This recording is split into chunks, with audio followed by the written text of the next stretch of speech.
12, 13, 14, 15, 16, 17, 18, 19. Okay, so I've been baptized for 7 years. 7? Okay. Hi. Welcome to my channel. My name is Karizma. I'm 19 years old, and for my first video, I basically decided to film my XJW story. And you're probably like, wow, she's 19 and she has an XJW story? Like, wow, okay. But my story isn't all that, like, interesting, but I just decided, like, since I'm still technically a teenager for a couple more months, because I'm going to be 20 this summer, I'm like, I think it's fitting for me to film this story, basically to, like, close out this chapter of my life and basically just move on, because I got baptized when I was 12, and I basically became associated with Jehovah's Witnesses when I was 8 years old. So I've been around witnesses for like basically 12 years. My whole life, more than half my life, that's like my whole life. So I think that it's fitting going into my 20th year that I filmed this video before I turned 20, so that I can be like, okay, done, case closed.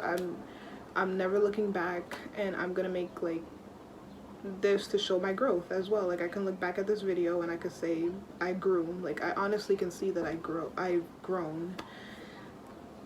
So welcome, and I thank you for clicking on this video.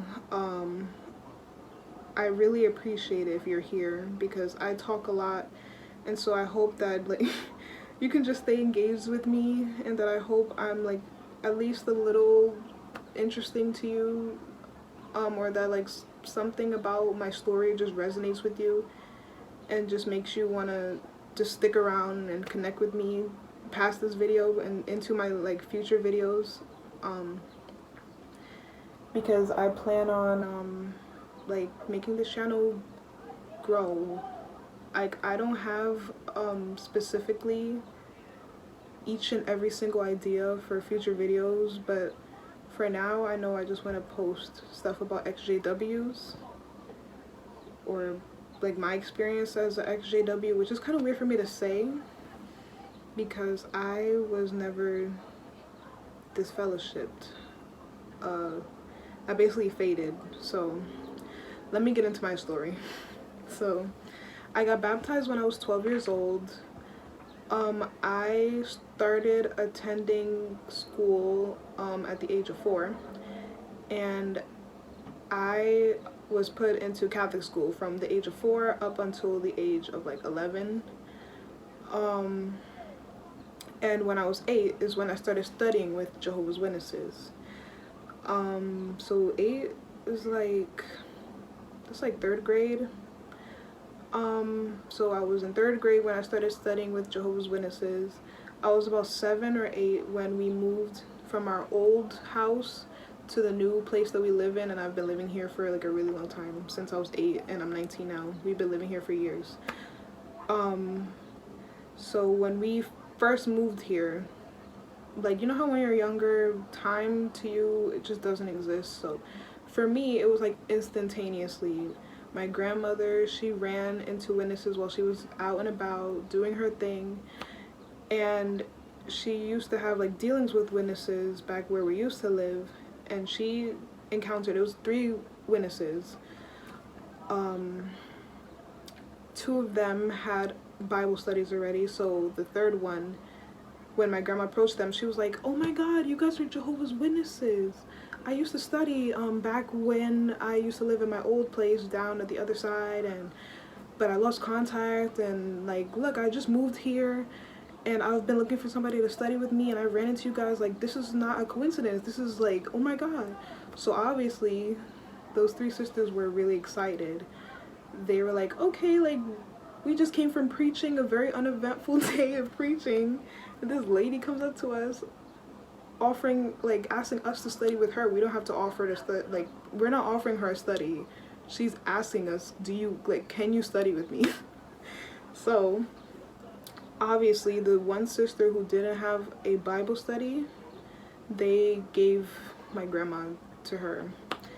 And fast forward, the sister, whatever, she would start coming to my house. I'll make it a little brighter because I think the sun is setting. I'm trying to beat the sun. But yeah, she would come to my house. Like, I remember I would stay in the room for like 30 minutes. I would only come out, like, I would start hearing them pray and I would hide behind the wall. And when they would finish praying, then I would come out and try to dash to the fridge, get something to drink, get something to eat without trying to say hi to them. Sometimes I would like sneak while they're praying and grab something, so like while their eyes are closed they can't see me, I could run back so that she wouldn't be like, oh my god, this is my granddaughter Karizma, say hi. And I'm like, hi, because they already knew that she had a granddaughter. So obviously, what was the next stage after you're studying for a while? Invite the Bible student to the Kingdom Hall. And of course, with me being there, since like I live with my grandparents, I live with my grandmother and my grandpa. My grandpa was never interested in the truth, but my grandma, she showed like that she was interested since day one. And so when she started attending meetings, of course, like I was basically forced to go with her. Like I had no choice. And I don't really remember like my first meetings. I just remember randomly getting like church lady clothes, and now my closet's full of them. Like I've been basically faded for like a year now, and I still have all these Kingdom Hall clothes, like, and I have no space in my closet. So I'm trying to think. What am I thinking? I'm trying to like focus. What was I saying? There I go, brain fart. Yeah, so I started going to the Kingdom Hall with my grandma, and if you hear like people laughing in the background, that's my grandparents. Yeah, so I started going to the Kingdom Hall with my grandma, and I've always been the type of child who was like very attentive. Like if somebody's talking, I wasn't the child who would sit there and be like, I don't want to be here, like why did you drag me here? Like I was always the type to just pay attention when you're speaking. I don't know why. Like I think I've always just been the type of person who just loves to learn new things, like loves information. And so when I was hearing the speaker talk, like the different speakers, and then it was just like a new environment for me, because I never went to church. Like the only time I was exposed to like religious things was in Catholic school, where we would have like mass every Friday, but mass is where I noticed where I wouldn't pay attention. But at the Kingdom Hall, weirdly, like I would. And my Bible teacher, she pointed that out to me when we started studying. Every time she would be like, yeah, Karizma, like I would watch you and I would see how like attentive you were to what was being said and what was going on and what the speaker was saying, and I knew like if I asked you, you would probably say yes to a study. So of course that's what she did. She came up to me, a little 12-year-old, this grown woman. I was terrified. She was like, would you like to study with me? And I was scared. Like I did not know what to say. Like, what does a Bible study even mean? So she was like, okay, I'll give you some time, just think about it, you don't have to answer me right now, think. So basically what happened was, I'm 12.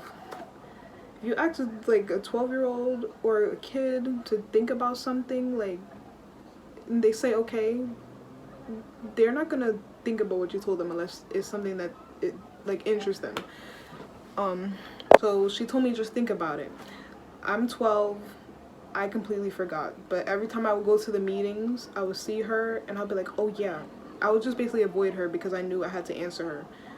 And so I was like, yeah, I have to answer this lady, so let me not talk to her, let me get away from her. So I don't have to answer her because I'm not even thinking about what she told me to think about. I'm just like, I don't know. But then one day I just randomly came up to her and I tapped her and I said, yes, I want to have a Bible study. So I don't remember all the in-betweens. I don't remember, like, I remember my first couple studies, but I don't remember, like, the first Bible study. But I do remember that the resurrection hope, it really stood out to me growing up, because I lost my mother when I was 7, and like, they would talk about the resurrection and how I could see her again, and for some reason, like, that just made me really emotional, like, because I understood death at that age. Like, I knew that death means that you won't be able to talk to that person ever again, and I didn't understand that death wasn't painful. I just knew death was a bad thing. So every time they would mention it, I would just get really emotional and I would cry, and that really, like, touched my heart. So I do remember, like, I was studying from the Great Teacher book, but then they were telling me that I was, like, advanced for that book, so they moved me to the Bible Teach book, because I was 8. They started with that, but then they moved me to the Bible Teach book, and I would study each time, and then they would start trying to, like, train me to study for the meetings so that I could begin commenting. And basically I was just very studious at a young age, because I just liked to learn when I was really young. I loved learning. I loved new information. So I was, like, really studying my watchtower, like, extensively. I was basically copying the actions of my Bible teacher. So she would study her watchtower very, very extensively, like, highlight most of the paragraph, majority of the paragraph, with a highlighter, also underline points with a pen, write so much in the margins, look up each and every scripture in this whole study article. Like, I literally followed in her footsteps. I did the exact same thing. And I think, looking back, I think, like, she would tell me, Jehovah's proud of you, oh my God, I'm so glad, your comment was amazing. I would get praised all the time at the meetings. But honestly, like, thinking about it now, as a kid, like, I did that. Ooh, sorry, I just saw a bird. A bird just went swoop. Sorry. But honestly, thinking about it now, I knew I did all of those things just to be praised. Like, a kid just loves to hear, like, good things about themselves. They don't like to be scolded. They don't like to hear, why didn't you do this? Why didn't you do your homework? Why didn't you comment at the meeting? Why didn't you prepare for your Bible study? Like, I didn't want to hear any of that. I just wanted to be praised. I wanted somebody to be proud of me. I wanted my Bible teacher especially to be proud of me, because in my eyes, for a really long time, she was like a mother to me. And her husband, who, like, sat on my studies a lot, he was like a father to me, because my father wasn't around. My mother, she was gone. So I was just here with my really grandparents and then my Bible teachers, who later became my spiritual parents. And I just always wanted to make them proud. I never wanted to do anything that hurt them. I never wanted to see them get hurt, because my Bible teacher, or the one who studied with me, she actually has a disfellowshipped son who's been disfellowshipped since he was, like, a teenager. And she would always tell me that, like, it really hurt that she couldn't talk to her own son. She could. But the only time she would contact him was when, like, he would text her all the time. Sometimes she would show me his text. But he would text her, she wouldn't respond, she would just look at it. But, like, if he was, like, in danger, or, you know, basically just for emergencies, that's the only time they would have any type of contact. But she had another son who was never disfellowshipped. He was, like, always the good kid.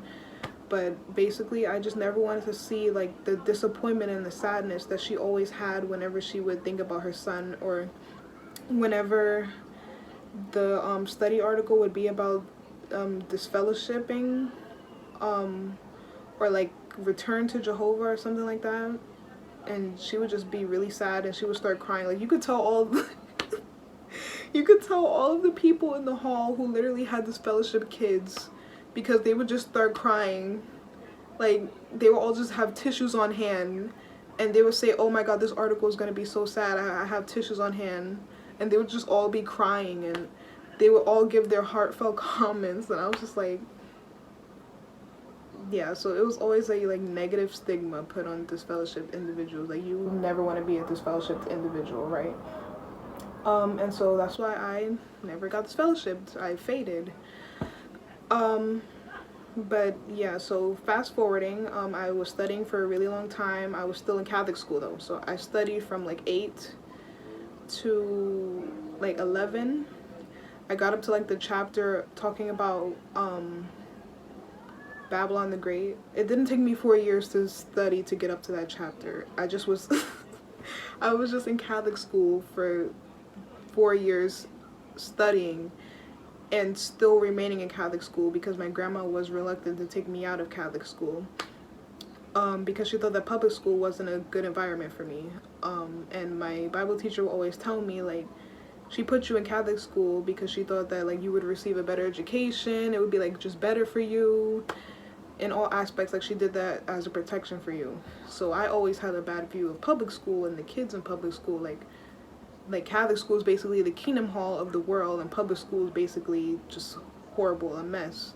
And I was always scared to go to public school as well. So that's why, even despite getting up to that chapter and constantly being reminded I need to get out of Babylon the Great, that God is not accepting my worship and my prayers, and that I can't progress spiritually unless I get out of Catholic school, I just stayed there up until the beginning of 6th grade. So I started 6th grade in September. Don't ask me the year. September.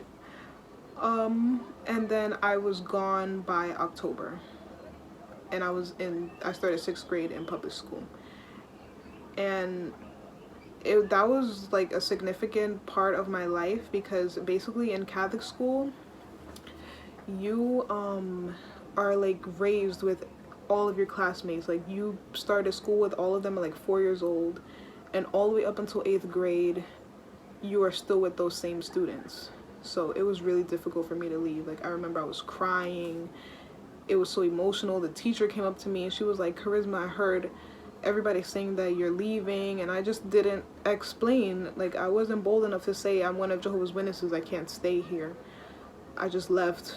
And I left my stuff in my locker. And my old friend, like, I still had an old friend that I contacted. Like, he would call me like every day, tell me like, oh yeah, Karizma, the stuff from your locker, your index cards, stuff, like, they're all gone, just to let you know.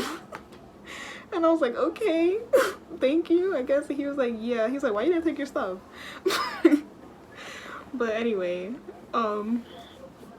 so I am out of Catholic school now. I am like 11 or 12. And I am now open to progress. Like, that just opened a door for me to do more in Jehovah's service. So now the next goal for me is to become an unbaptized publisher, right? So of course that's what I did, because that's what every child does. Once you're encouraged to do something in Jehovah's organization, like, you just do it. So I don't really remember the time when I became an unbaptized publisher. Like, everything with that was just a blur. I remember when I had to sit for that meeting, and it was just so awkward, and I was crying because I always cry. I don't know why I was crying. It was weird within a room with your parent, your Bible teacher, like 2 elders, and they're like, why do you want to be an unbaptized publisher? And I'm like, because I love Jehovah. And they're like, okay, you're on. But yeah, so what happened? Yeah, so I started getting parts on the school, of course. My first talk, like, I left my paper on the chair, but I had the whole part memorized, and it was, yeah, I was crying because no.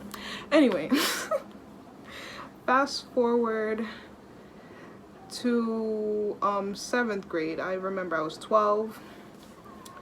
Okay, so I met a witness when I was in 6th grade. And this was actually the first time like I actually met a witness in school. Because I pulled out my Bible during class and I was reading some random chapter, I think like Ecclesiastes or something for some reason. I think because my teacher told me like, you should start reading your Bible in school, or bring your Bible to school, read your Bible every day, every day. So the girl came up to me like in a mean way. She was like, Karizma, what are you reading? It's getting dark now. I'm sorry. I'm trying to like keep it really bright, but you can obviously tell that the sun is setting. Like you could see how the natural light just went away. But I still look good. Anyway, so she came up to me. She was like, Karizma, what are you reading? Why you have your Bible out on the table? What are you doing? And I was like, I'm one of Jehovah's Witnesses and I like to read my Bible every day. And she was like, I have the same Bible. I'm actually one of Jehovah's Witnesses too. And I was like, oh my god, really? And she was like, yeah, I was just playing with you. And I was like, okay. So we became like close because we were witnesses. And then I got her phone number. She had a sister who was like an 8th grader, which to me was like a senior at that time. And I basically knew she has like a lot of sisters, so I would start seeing her and her sisters more often, like because I would go out and field service every weekend and I would see them, and they go to different congregations. So I was like, hi, why you go so far from your house? You should go to our hall. Yeah. But I would tell her in the beginning of 7th grade, I would be like, I'm getting baptized. Like, her name is Jessica. I was like, Jessica, I'm gonna get baptized. I'm gonna get baptized at the next convention. And she was like, oh my god, really? That's so good. That's so good. Why you wanna get baptized? And I was like, I don't know. Like, I just feel like it's right. I just feel it. So that's what I did. I got baptized at the next regional convention, because I know I didn't miss a day of school. I think it was like Saturday or Sunday.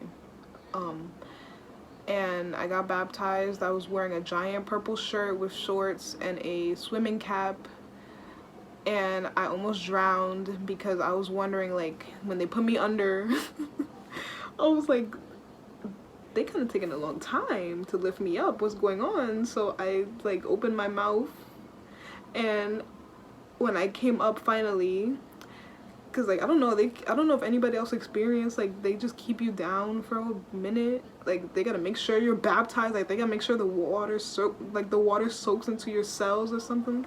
I don't know.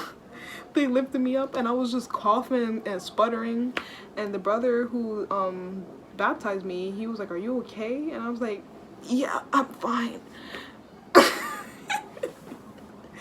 But yeah, so that is what happened. I got baptized, so I basically came back to school that Monday and I was baptized.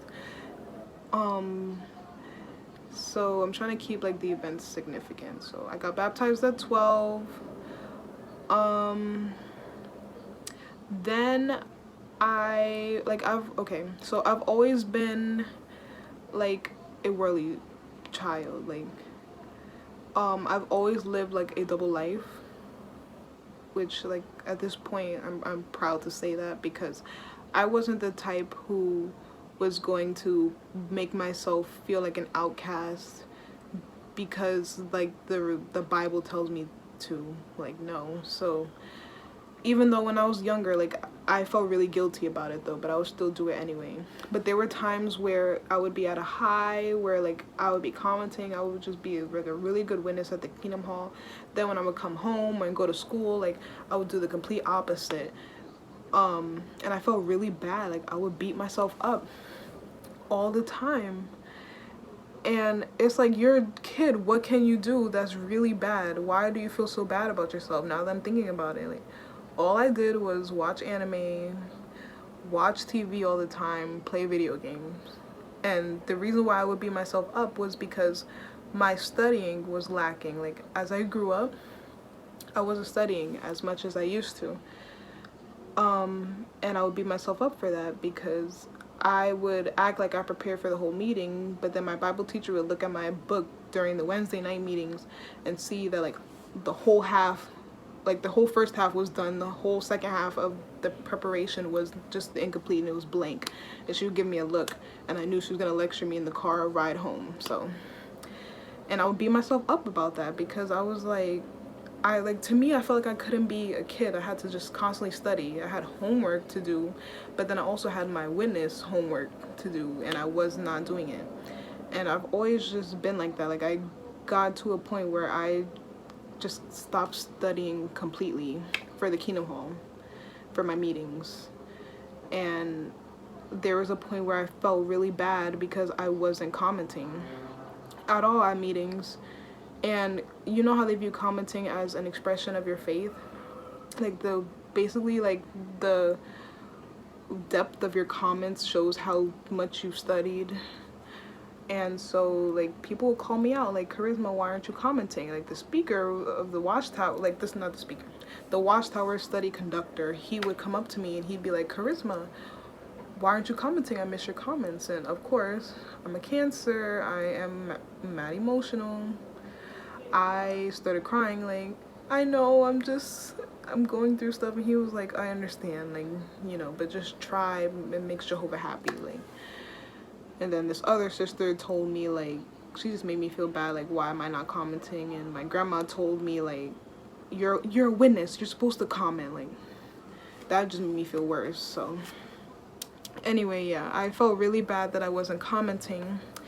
And also, like, the type of person that I am, I just find this, like, relevant to say. I have always enjoyed writing growing up.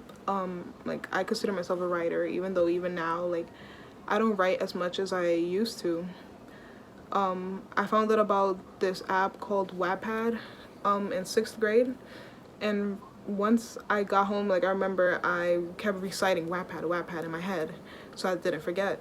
When I got home, I logged into that app, and I was always on that app faithfully, like, throughout middle school, writing stories, reading other people's fan fictions, writing my own, publishing my own.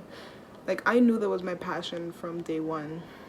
But I've always been interested in like, stories about Greek mythology, like, fantasy, magic, like, just people with, like, powers, superheroes and stuff like that. And of course, that doesn't coincide with what the Bible says. Like, the Bible says, don't practice omens, don't try to communicate with the dead, all that stuff. So there was literally, I remember, there was literally, like, a Wednesday night meeting one time when I was younger, talking about all of that stuff. And I came home and I bawled my eyes out because I felt extremely guilty for even writing stories about that stuff, for even thinking about that stuff, for even thinking I could write about that stuff. Like, I really thought that writing stories was making God unhappy. You hear that silence? You hear that silence? I really thought that writing stories was, that something that I enjoyed was making God unhappy. When the Bible says that God, like, he wants us to be happy, and that made me happy. And I was really unhappy because I would just go home, delete all my drafts of my story. Like, I would delete it from my notes, I would delete it from my email because I made copies of it just in case my phone, whatever, decided to crash at that time.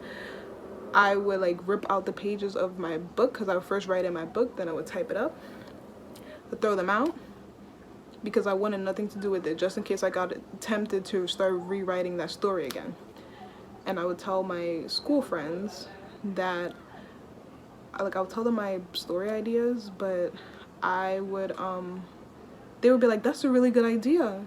And I was like, I know, but I think that I'm gonna just start to focus on more regular stories, like stories that don't make me happy, basically.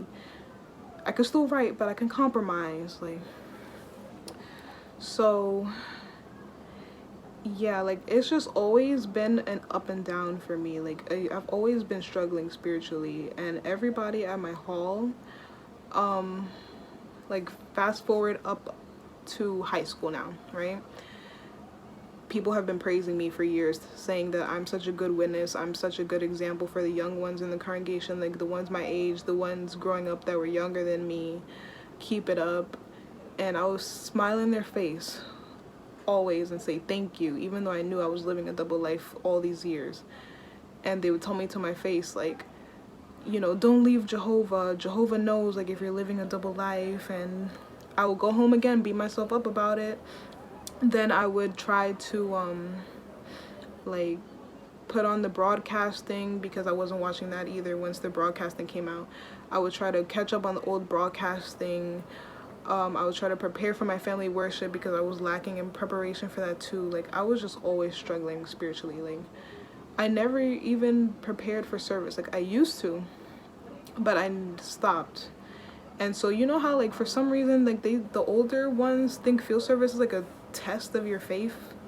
So they just start asking you random questions like, what did you read in your Bible readings?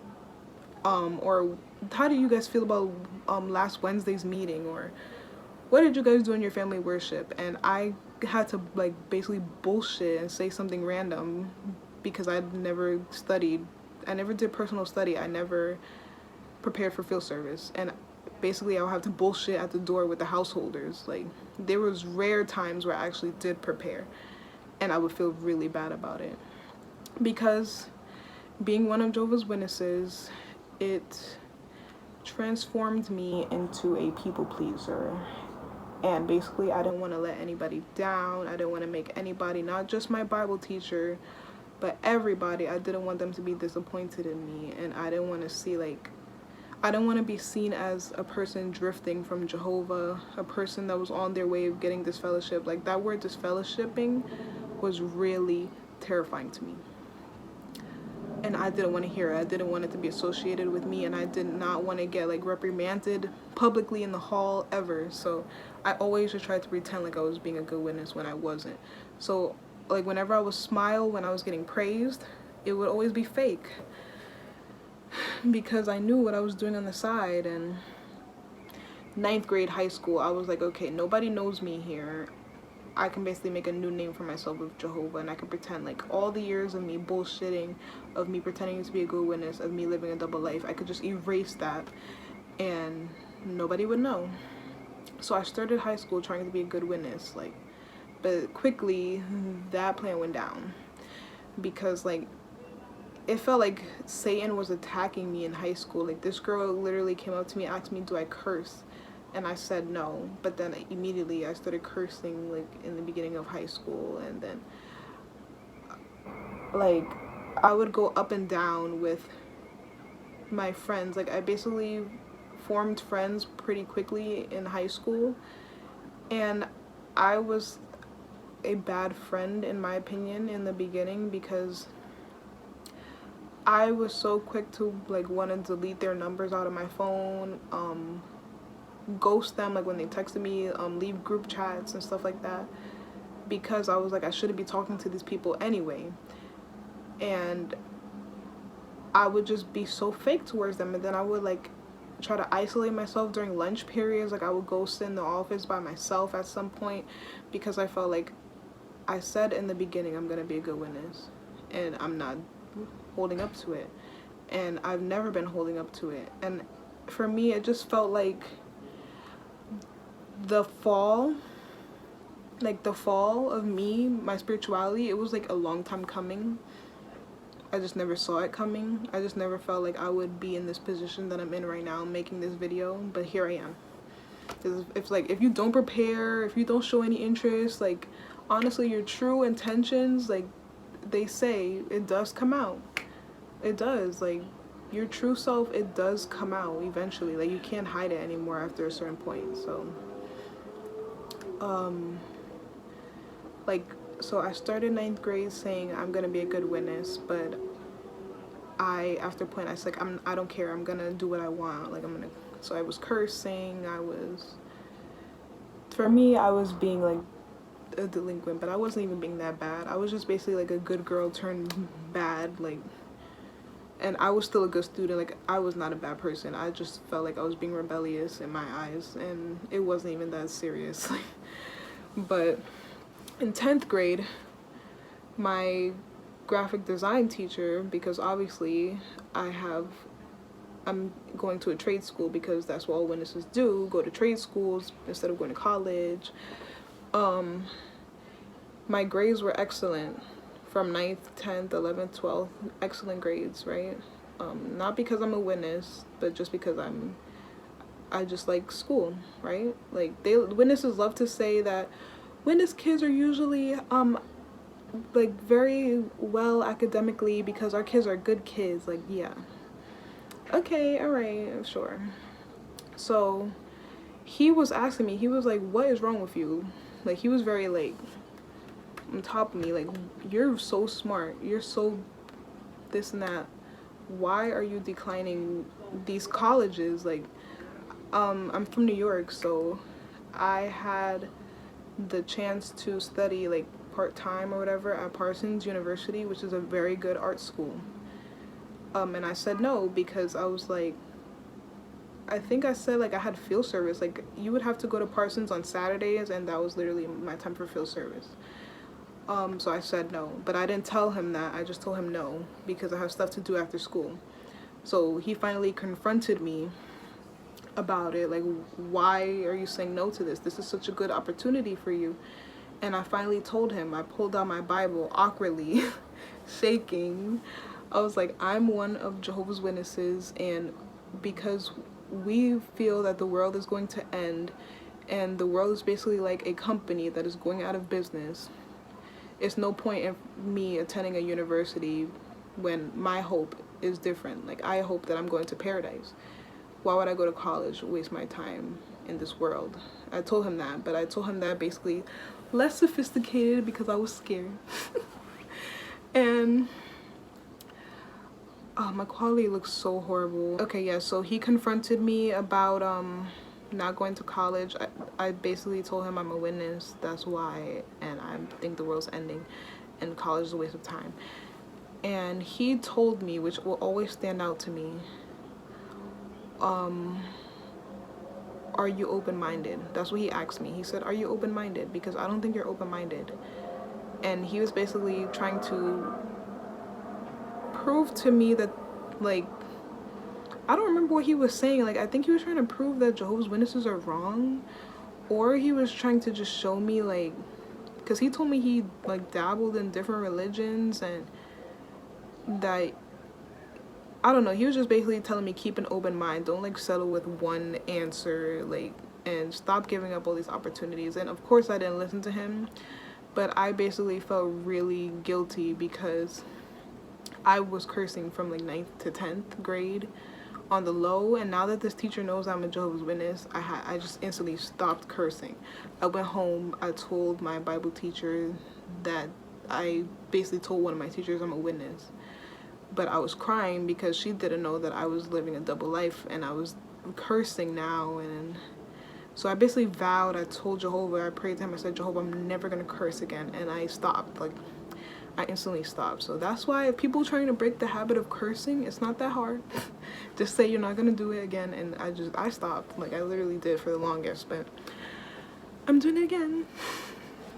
But anyways, yeah, so I basically felt like this guy had like his eye on me all the time now, because like I'm a witness, I'm the only witness he knows in my class. So he would like make fun of me at times, my teacher. Instead of holding up the middle finger, he would do this. He'd be like, oh, it's not the middle finger. And I would feel like everybody would look at me like, and I was like, this is terrifying. No, but that was he just stopped. Like around 11th, 12th grade, he like he wasn't bullying me, but he would just from time to time like just joke around about it, and it made me feel uncomfortable because I wasn't open about being a witness because I was living a double life. And I didn't want them to think, like, how's she a witness and she's over here cursing and acting like this? Like, she can't be a witness. And I didn't want to put a bad image on Jehovah's name, so I just wouldn't tell anybody I'm a witness. I didn't even tell my friend group that I was a witness until, like, 11th or 12th grade. One of my friends, he started suspecting. He was like, there's something different about you. Are you a Mormon? And I was like, no, I'm not a Mormon, but you're getting close. Stop getting close. Back away. And I told him one time, like, I was a witness. And then I didn't want him to tell my other friends, but eventually over time my school friends, they all found out that I was a witness. And then we would start having debates in school, like, I would tell them about spirits and how like maybe you guys, like if you're having anxiety attacks or like you like see things moving around in your house, and maybe you have demons in your house. And it was just weird conversations and debates. And then my guy friend who's gay, like he basically thought I was homophobic because I'm a witness and that I hated him. And I was like, I don't hate you. I had to explain to him like, it's not you, it's the practice.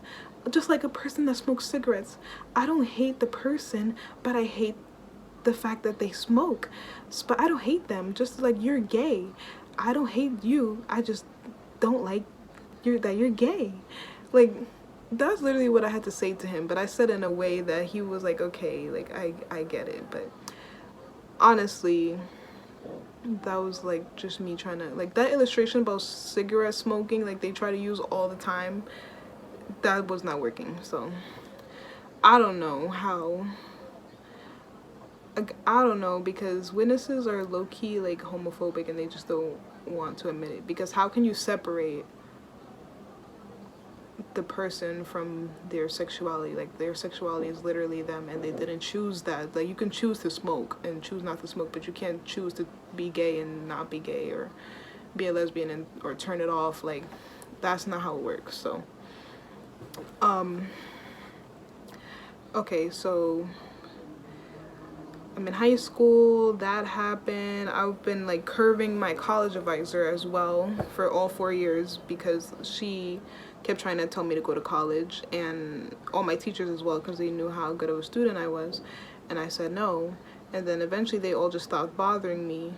But then senior year was basically when I had like an awakening in terms of what I wanted to do with my life, because that was really like stressful. It was such a time full of pressure, because you know how you have to basically figure out what you're doing. And all my friends at the time, it was like a friend group, it was 5 of us, all 4 of them were applying to college. Like it felt like they all knew what they were doing, and the closer it got to the end of the year, the more and more I felt like I wasn't doing anything with my life, and it felt like I'm just wasting my potential, and that people are just looking down on me for not wanting to go to college. And so English has always been one of my good subjects, because of course like I'm a writer and I love to write. So one time in my AP English class, I was just doing research, because they put that class on my schedule just to fill my schedule. Like I couldn't have a empty space on my schedule, because they didn't want me to leave really early for some reason. So they put this extra class on my schedule. I did my own personal research in that class, and I basically found out that, okay, I like writing, but what can I do with writing besides become an author? Well, I figured out that I wanted to become a screenwriter, and I'm getting hot. What was I saying? Damn. I said that I wanted to become a screenwriter because I write stories already, so in the future I could adapt those stories into screenplays. So I was like, okay, that will work, and I probably need to go to college to learn how to write better screenplays, because I don't have any experience writing screenplays. And I should have went to school for writing, but I listened to these freaking witnesses and went to a art school when I never drew a day in my life. And I was so mad when I got into that school. Like I did not enjoy it. Like I was so frustrated, because that was the school that my Bible teacher, her husband, he graduated from in like I don't know, the 80s. And they're like, oh, that school, my son went there, I went there. I'm like, there we go, I am part of a line of history.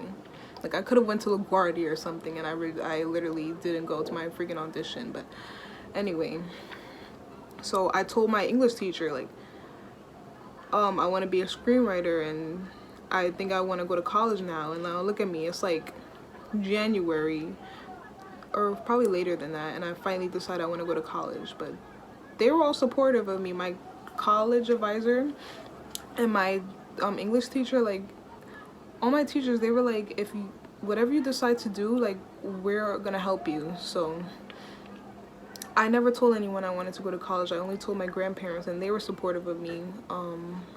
As long as I went to like community, or like I stayed in the neighborhood. Basically, I wasn't far, I wasn't going away to college. They were fine. I was like, okay, I don't mind, because I could transfer to a 4-year when I'm older and go away, and I don't want to leave you guys right now anyway, because yeah. So so when I graduated from high school, 2020, I graduated in 2019. What's wrong with me? 2019, I was basically like looking for jobs, because since I wasn't going to college, it was like as soon as you graduate from high school, go find a job, like that's what you need. So I was going on job interviews after job interviews, but I didn't have any type of experience. I just had one internship while I was in high school, so I kept getting rejected. Like, they were like, come back when you have more experience, and I'm like, if you would give me the chance to learn, I would gain the experience that you're looking for, right? So 2019 was filled with me looking for jobs. Also, like, about August 2019, I started applying for colleges. Like, I would secretly go back to my high school and ask my guidance counselor for help, but she was always willing to help me. She like provided me with fee waivers. Like, she helped me get my SAT date set up, because I didn't even take my SAT. I took my PSATs because we were all required to, but my SAT, all my friends took it, and I think I was in school that day, or I stayed home. I don't remember, but I took it later on. And I feel like I sabotaged myself in that way, because in school they literally had SAT prep after school, but I never would go because of meetings. And I'm not taking the SAT because I'm not going to college anyway, so what's the point? So I took the SAT, and I feel like I could have performed better if I would have went to those SAT preps, but I just, so many opportunities I just took for granted, I wasted. I just had a regular high school experience, and I could have did more. I could have pushed myself more, and I didn't. Like, I just did the average, like what was expected of me, got out of school, and now here I am, lost and confused, right? So 2020, the pandemic started. I just got fired from my job. Like, I got hired, I think, in like August, and I got fired in February. But then, like, in March, a new store by my house opened up. I got hired there. So everything was working out. It was good, because I was depressed for like a month because I didn't have a job. Like, I didn't have anywhere to go. And I also was like lacking in field service. Like, I wasn't going out in field service anymore, because when I was younger, they basically forced me to get out. Now that I'm older, they were like, I have to show the effort. Like, I want to be out in service, and I didn't want to be out in service, so I just didn't go. So I was just in my room, depressed, laying in bed. Like, I don't have a job, I'm not making any money. Like, sadness. So then the pandemic hit, and this whole Zoom meeting thing started, and I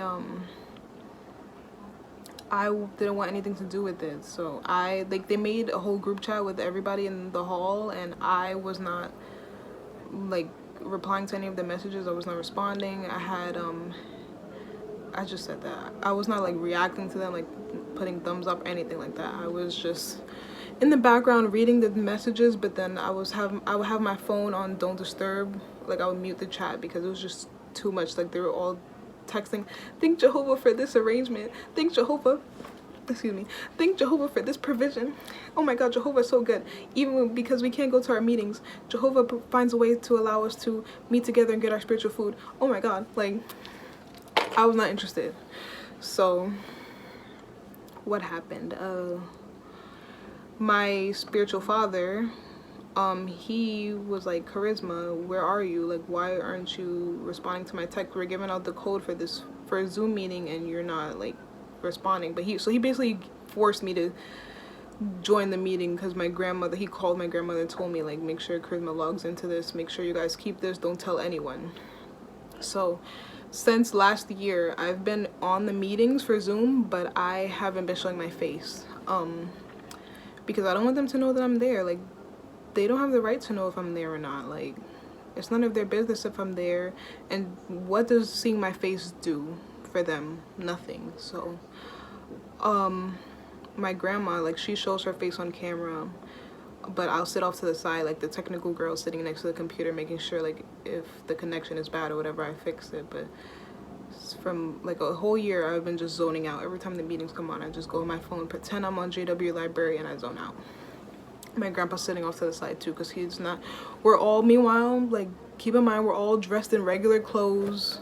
We're not putting on any special outfits. Like, the only time I put on a special outfit was last year for the memorial, and I actually showed my face that one time, just because I felt like I was, like, still, like, the memorial is very important, and Jehovah's gonna be disappointed in me if I don't get dressed and show that this means something to me. So I got dressed, I put my face in the camera finally, and I got a text from my spiritual father saying, like, I was glad to see you.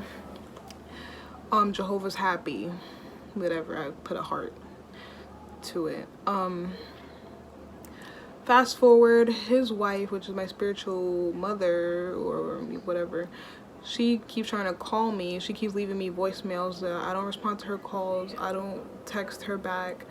A lot of witnesses were sending me texts, and I wasn't responding to their texts. Continuing to fast forward, I'm starting to fade now, because, like, the pandemic is a perfect time to fade, because you don't have to talk to anyone in person. So the witnesses begin to start putting me on their list of, like, letter writing. So, like, they start sending me letters now, and I'm like, oh shit, like, what the heck, I didn't expect that. So I have all the letters, but I never even looked at them, because what's the point? They're all just telling me, we miss you, come back. Like, so from March of last year, I started fading, and I was watching, like, XJW videos, like, people making their videos talking about why they left, why they felt like this was no longer the truth, what they feel about the shunning arrangement, how shunning has affected them and their families. Basically, like, I always was scared of the disfellowshipping arrangement, and I was trying to get myself ready to be disfellowshipped, because I didn't really understand disfellowshipping, because I never looked into it. Like, I thought, like, okay, if I got this fellowship, nobody's gonna talk to me anymore, as I'm tired of getting these texts, I'm tired of getting letters, I'm tired of getting phone calls. And if I get this fellowship, then they'll stop. But I realized that I didn't have to do all of that, because if I do get this fellowship, then everybody's gonna start thinking that I did something wrong. And also, I just kept, like, the image of my spiritual mother and her husband, like, just crying their eyes out, kept, like, flashing in my mind, and I didn't want to be the one to disappoint them still after all this time. So basically, like, as the time went on, gradually the phone calls lessened, the texts lessened, the letters lessened in frequency. They stopped asking for me in the meetings. Then, like, they have my name on the Zoom meetings. So now, like, we keep our camera off because we're dressed in regular clothes. So my grandma's like, I don't want them to see me. So they have my name up there, Karizma. But now they have my grandmother's name and my grandfather's name. And I'm like, yeah, they probably have that there because they want to know exactly who is in the meeting so they could take attendance. And I noticed, like, the number on the bottom, like, it'll say, like, 100. But then the conductor of the watchtower, he'll be like, all 160. And I'm like, where he got the 60 from? Like, why is he lying and saying there's more people here when there's not? Like, anyway. So now this elder, like, he reaches out to me in a text. I forgot what the text said, but I didn't respond. But, like, there was a point where I had the feeling, like, I need to stop being so afraid of these people. I need to stop being afraid of leaving, that I need to speak up for myself. So I responded to his text. I sent him a long paragraph explaining why I no longer want to be one of Jehovah's Witnesses and that I can't do this anymore. He took that as she needs a shepherding call. So he set up a shepherding call with me and this other brother from my OG congregation, because we merged. I don't know if I mentioned that, but yeah, we merged, which was very difficult as well. And I was like, okay, maybe this will be the chance for me to be able to get disfellowshipped. So I had one meeting where I didn't really say what I wanted to say. They basically took control. They said a prayer of opening. They shared with me scriptures. I answered. It was like a question and answer session. They closed out in prayer. And I told them, like, I think we need another meeting. Like, I basically left off with a question about homosexuality, and they said, okay, well, let's have another meeting. Well, we're answering your question. Like, this is a freaking Bible study. Like, no, didn't you see my text? Don't you understand how I'm feeling? What are you doing? What are you doing? Right? Like, literally, what are you doing? Right? So the second meeting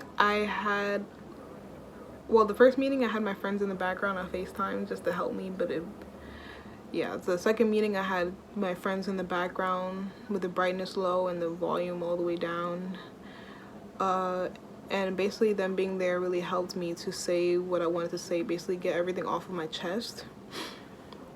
And I told them, like, I can't do this anymore, emotionally, of course. And that it doesn't make me happy. Like, I tried up and down to study, to read my Bible, to go out and field service, to stop living a double life, and it wasn't working. Because it's not fun. And I don't think it's ever been fun. I think that I just got satisfaction from making other people happy. And that's what you do when you're a people pleaser. Being a Jehovah's Witness makes you such a people pleaser, and it's so freaking disgusting. Like, so the brother from my original congregation, when I started saying all of that, finally towards the end of the meeting, he got really quiet. So the other brother, who didn't know me as well, he said, Karizma, we're not your enemies. You still have our numbers, so if you ever want to talk or you want to contact us, you can call us anytime. And I said, okay.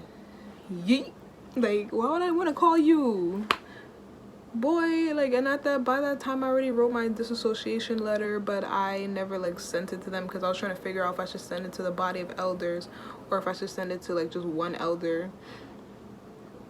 But I just never sent it. It's there in my drafts, my notes, but I just never did anything with it. But it's there. What else? Yeah, so I was just confused. So I kept, like, looking out on the Zoom meetings every Sunday to see if they would mention that I'm disfellowshipped, because, you know, of course they have to make that announcement on the day when the attendance is highest, so everybody can know they can't talk to Karizma. But they never did. Like, I don't understand. And I remember I watched a different video of this girl in the same situation where she faded and she never got disfellowshipped and she just moved on with her life. They never disfellowshipped her. Like, they never disfellowshipped me. I don't know what I had to do to get disfellowship. Like, I wanted to, but at this point, it's like, now, like, I don't care. I don't care. They can think of me whatever they want to think of me. They can think, like, I did something wrong. They can be confused, but I know I have my peace. Like, I know that for me, fading was good because, like, the type of person that I am, and that just, like, gradually making peace with the fact that I no longer love Jehovah was just good and therapeutic. Like, going through the stages of just grief and guilt and realization and, like, trying to learn how to love myself more than I love Jehovah, like, that was just something, because they teach you to love this invisible being more than you love yourself, to make this invisible being happier than yourself. Like, you basically give up on all your hopes and dreams, like, just to make him happy. And it doesn't make any sense when you think about it. It doesn't, because this life is so short. Also, it's like witnesses focus so much on the future when we should honestly be focusing on what we see and on the present, because that's what makes sense. We're physical beings. We should focus on the things that make sense to us. We shouldn't be stressing so much about the future, especially young ones who like, there's so much added pressure on young ones, because it feels like if you don't do what's right, you're gonna die. If your family's not in the truth, they're gonna die. If your friends are not in the truth and you don't witness to them, you're gonna be responsible for their deaths. It's like, why would you put that added pressure on a young person and not just allow them to be normal and live their lives and make them feel so guilty about just wanting to be a normal person? Like, why can't I hang out with you just regular with, like, I have to go out and field service with you first. I have to attend your Bible study with you first. I have to show that I'm spiritually strong in order for me to be a candidate to be your friend. Like, and that's what goes to show you that the love is really conditional in this organization. It really is. And it took me a while to realize, like, who is really there for me and who really isn't. Like, and then they love to blame your behaviors on bad association. Like, you don't know my friends. I knew my friends for 4 years, and just because you want to guilt trip me and say that you knew me for way longer, we've had so many experiences together, and that these people are corrupting your mind and that you've never spoken like this before, just because I'm finally learning how to speak up for myself and I'm not the quiet girl that you continue to put words in my mouth for years. And now I'm being smart, as you know they say, or being fresh. Like, no, I've always had lots of opinions. I just never said them because I don't want to make you sad. That's it. And it's like, you don't know my friends, so don't say that they're bad people, because they're not. Don't think your friends are bad people. You know who's supposed, like, you know who's going to be there for you, and you know who's not going to be there for you. And you know dang well witnesses are not going to be there for you, because they're willing to stop associating with you. They're willing to completely cut you off from their life, no matter how much history you had with them, even though history is so important, because you no longer want to serve Jehovah, just because your opinions are different from theirs. And it makes no sense, honestly. And it's so sad. Like, and I sent like texts. I was like, you're such an amazing person, but I wish I would have met you under different circumstances. I really wish I would have, because we would have been friends now. Like, I wouldn't have to feel sad that I can't go to your house anymore just because of the way that you'll view me now. And I don't want to like stumble you now because I'm acting in a certain way. And like, I don't want you to think that the truth is wrong. Like, if you feel the truth is right, then that's your opinion, you know? But I don't want to feel like the friendship is just, it's not the same. Like, being a witness, it just ruins friendships. It also exposes people for being fake. It's just a lot. So I kind of want to like say more experiences, because I've kind of like spoken a lot this whole entire video, and I low-key feel bad. But to conclude, I guess, I no longer consider myself one of Jehovah's Witnesses, and I don't care who is watching this video. I don't care if like somebody from my old congregation or my recent congregation stumbles across this video. You know how I was, and you continue to have this image of me from when I was younger, of how I was such a good little witness, but you never knew a thing about me. And you always assumed like you knew everything about me. And you always acted like you knew everything about me. And you didn't. If you did know about me, then you would have seen this coming. I didn't even know that this was coming. Like, and you would also know that people grow and people change. People don't stay the same, because if you stay the same, that's not normal. Something wrong with you if you stay the same.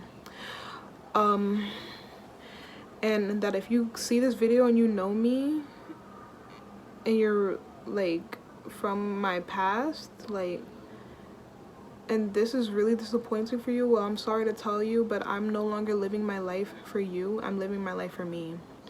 And I'm no longer living my life to please any other person but myself. And that's not selfish to say. It's not. Because yes, I could want to make other people happy. I could want to like make my friends happy, my family happy. I do, yes.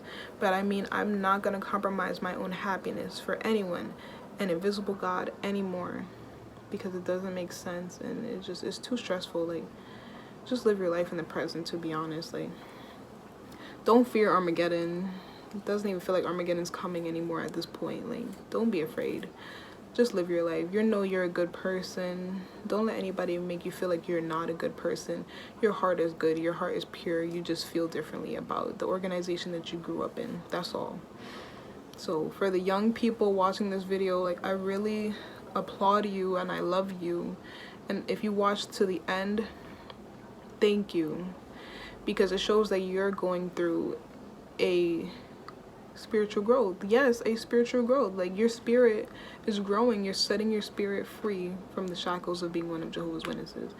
And you don't have to be disfellowshipped to consider yourself no longer a witness. You can fade and just be a regular person. It's all about your mindset. So I plan on making more videos like this in the future, and probably talk about like more experiences, because I have a lot of experiences, like just growing up and being a woman of color, being black, New York City, like rude householders. Like, I have more experiences, but I don't want to make this video like extremely long because it's already long. But I just want to say that I'm gonna link my Instagram below, because I use Twitter, but I don't DM people on Twitter like that. Like, my friends, I just send them funny stuff. Excuse me. Instagram, like, I'll actually have a conversation with you. So if you want to like talk to me about anything, like, you don't have to just talk to me about being a witness. Like, you can just talk to me about your life, and I'm here to listen. I'm gonna put my Instagram below so that I can talk to you, you can talk to me, you can feel like you actually have a friend outside of the organization. Because don't worry, like, the people that are right for you, you're attracting them. Trust me. It's just taking a minute, but they're coming. You just have to be patient and wait on it. Trust me, because I have genuine people in my life now that I could say are actually my genuine friends, and I watch and I observe and I spend time with them, and I'm like, these are good people. I'm happy to have these people in my life. And that will happen for you. If you feel like that's not something that is meant for you, everybody's meant to have a person in their life that's genuine. And I'm sorry if you feel alone right now. I'm so sorry, because I'm grateful that my situation is different. Like, I grew up, like, I've been basically in a worldly household my whole life.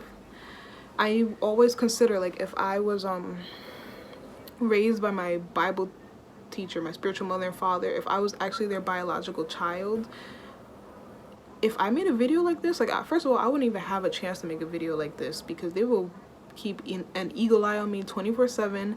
They'd probably have access to like what I do on my phone. They'd probably have access to all my contacts, my text messages. Like, they wouldn't allow me to leave unless it was for spiritual reasons, like field service, Bible study, or if I'm hanging out with witnesses, I'd have to lie. And I know that at this point, like, they would kick me out. I'm of age. If I would have been 18 making this video, 18 talking about I don't want to be a witness anymore, this, like, I want to be disfellowshipped, they would have kicked me out of the freaking house. And that's sad. And I'm grateful that I am here with my grandparents, who never were really interested in the truth. And I never have to worry about being kicked out.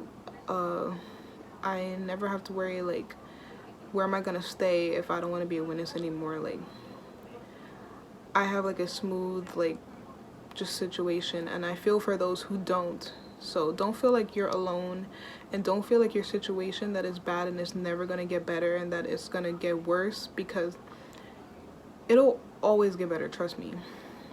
Like, I didn't have a job. I was freaking depressed. I got a job now, even though I don't like my job. But yeah, like, I never knew like I would have genuine friends, and now I have genuine friends. Like, I wanted to dress better, and now here I am. Like, I look fly. Come on. Like, you manifest what you want. You attract like the energy you give out. So give out positive energy, and that's what you get back. Positive energy.